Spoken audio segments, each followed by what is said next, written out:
La première clé de lecture, c'est que le pape a décidé ces deux sessions du synode et donc cette exhortation apostolique pour essayer d'apporter une contribution à la situation des familles à travers le monde.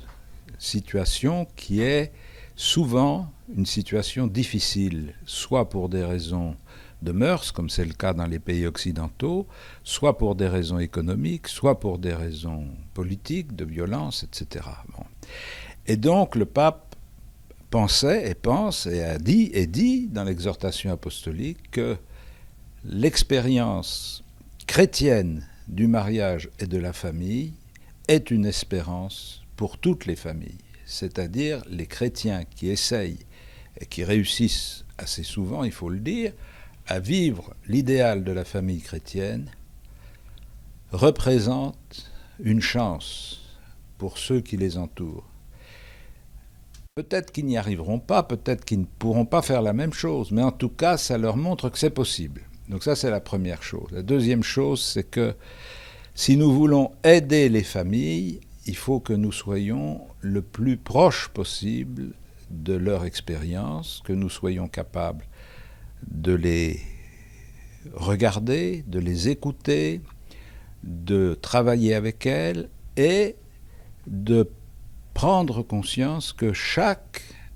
itinéraire familial est une aventure unique, qu'il n'y a pas de processus universel qui permette de fixer tout. Et donc, dans cette attitude pastorale, ce qui va être déterminant, c'est d'accueillir, de chercher, d'accueillir et d'accompagner les gens qui souhaitent faire un pas dans une direction que nous estimons la bonne, c'est-à-dire dans la direction de l'appel du Christ. Cet accompagnement, un discernement spirituel, doit pouvoir permettre à des personnes de retrouver une place plus ou moins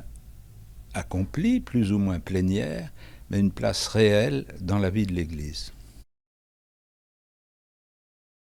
Ce qu'il y a de fondamentalement nouveau, c'est que le pape a essayé, comme il le dit dans l'ouverture de l'exhortation apostolique, de mettre en pratique un exercice un peu décalé du magistère romain. C'est-à-dire qu'il exerce sa responsabilité sur le contenu de la foi, mais il se refuse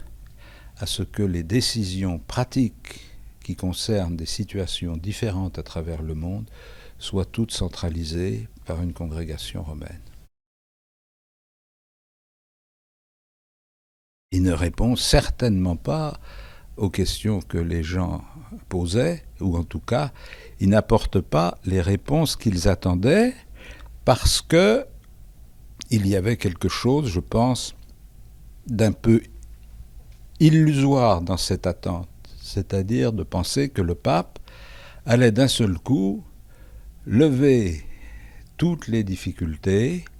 ouvrir la porte à deux battants et dire « venez, venez, tout va bien ». Il ne dit pas ça du tout, il dit « il y a parmi les personnes qui sont en situation difficile, que ce soit des personnes veuves, que ce soit des personnes qui élèvent seules un enfant, que ce soit des personnes divorcées, remariées.